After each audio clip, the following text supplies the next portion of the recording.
Dr. Clapper, you've discussed the importance of healthy fats from nuts and seeds. What are your recommendations regarding the quantity and preparation of these foods? And then Dr. Fuhrman, you could comment on that also. Sure.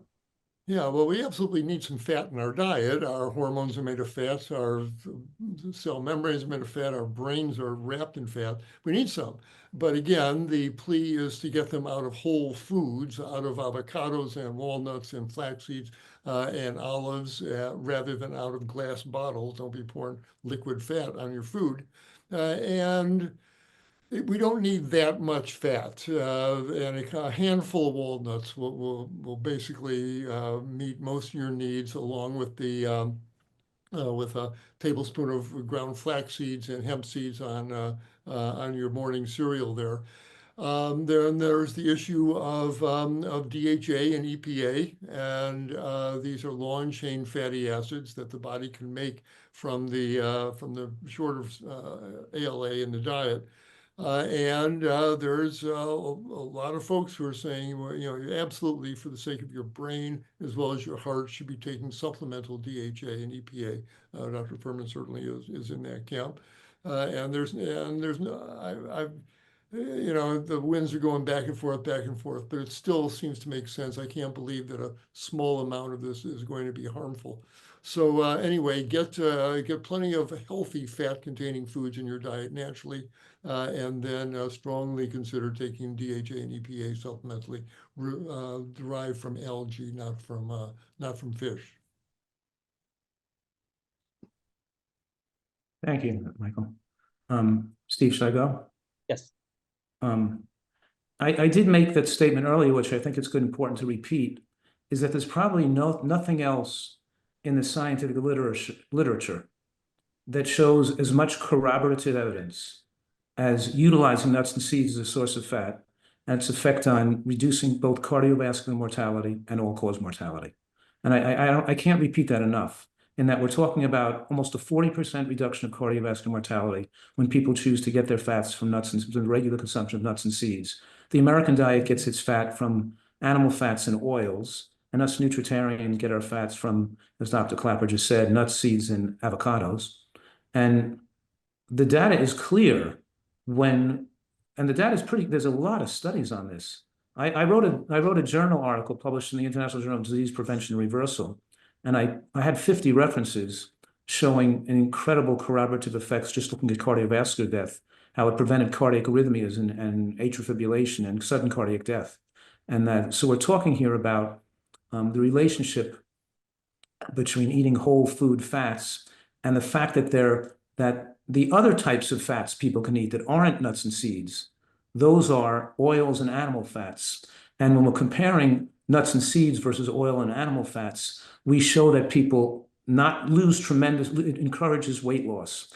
And because the fats are absorbed so slowly in the bloodstream, as compared to rushing in so fast with animal fats and oils, they don't get stored as fat, they get preferentially burned for energy.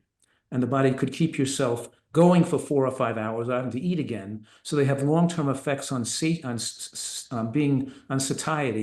So people feel satiated and they don't have to keep overeating food. And I'm also suggesting that animal fats and oils are somewhat, because of the caloric rush. It's called, when you take in a lot of sugar at one time, it's called a glycemic load. That means a whole bunch of sugar entered the bloodstream at one time. We know a huge load of sugar in the blood is not good for the brain, it's not good for the body. When a lot of fats enter the bloodstream, you get a lipemic load. And Dr. Clapper has put slides up about this years ago. The lipemic load in the blood, showing blood that's full of fat.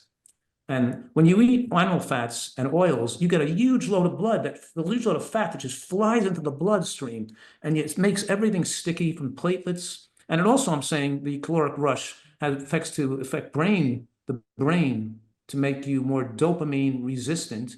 And now you develop cravings, and you're not satisfied with a bowl of vegetable bean soup and a big salad and some mango. You got to have something with more caloric rush. You got to have some fried foods. You got to have a burger, a pizza, some candy, some ice cream. You got to get some calories in the bloodstream, or you're not going to feel the same brain stimulatory effect. But over time, when people switch to eating greens and beans and nuts, they become satisfied with the right amount of calories. They lose their addiction and drive to overeat food. And yes, we are not against fat. We know that diets can be we know that some studies show, for example, if the diet is too low in fat, then even olive oil can be a benefit because the diet was otherwise too low in fat. And studies on olive oil show when people switch from animal fats and butter or other oils to olive oil, there's some benefit. But it's still a comparative study. Even in the Preventive study, the longest lived people were those who were eating nuts and seeds at baseline, who were randomized to eat nuts and seeds, were the longest lived. The point I'm making is it's all against what you're comparing it to. And though olive oil is better than butter and comparatively, maybe even better than no fat in your diet or zero fat, but still it's clear that the best source of fat is eating whole foods like walnuts and flax seeds and sesame seeds. Keep in mind that flax seeds and sesame seeds have almost 20 milligram of lignin per tablespoon. That's incredibly powerful anti-cancer effects. And also stabilization of cardiac arrhythmias and beneficial. They're just a superfood.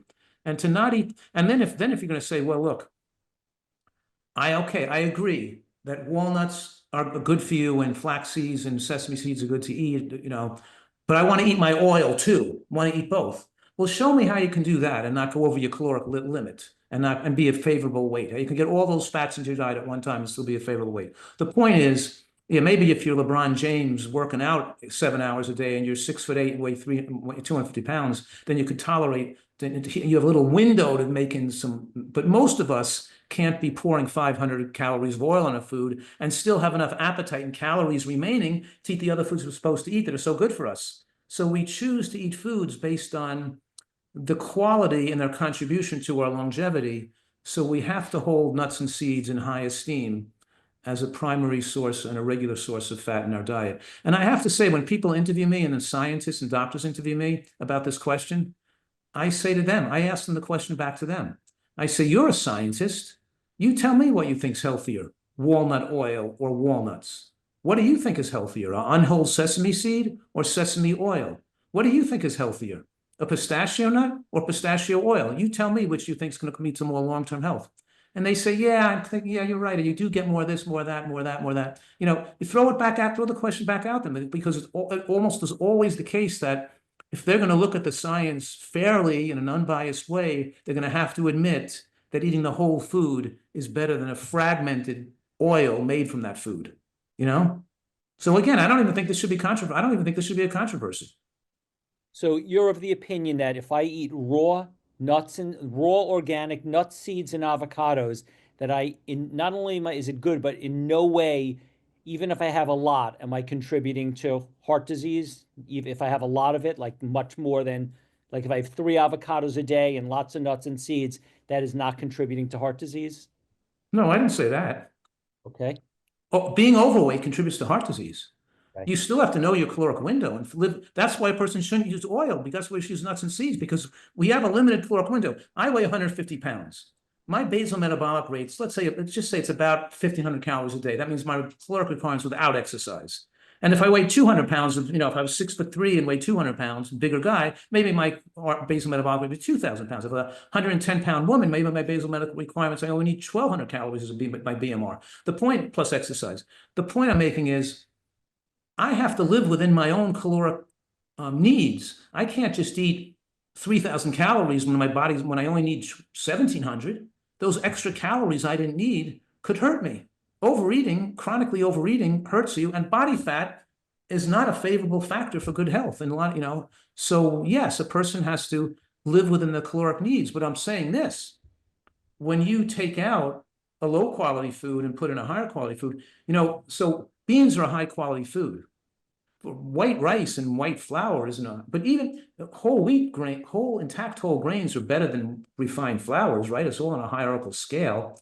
But even the studies that show that when intact whole grains are removed and more nuts and seeds are put in place of that, you get better glycemic control, better heart disease protection, better diabetic control. In other words, yes, you can use more nuts and seeds, but they have to be a reasonable limit, and you want to have a lot of, so they can't just be unlimited amounts. Well, I wouldn't be eating 3 avocados a day, because I want to take in some flax seeds a day, and I want to take in some pistachios a day, and I want to have my walnuts, and I want to have my beans and my vegetables and my soup and my salad, and I want to eat a well-varied diet. So I have to, so even I'm not going to eat an unlimited amount, right? Because then if you're eating an unlimited amount, then you had a disproportionate amount of those calories. You didn't have any room for the caloric pie to eat all the other foods you should have been eating either. So of course it has to be a reasonable amount here, But if you, and are there any nuts like macadamia nuts that are higher in saturated fats that we should avoid, or all nuts and seeds are the same?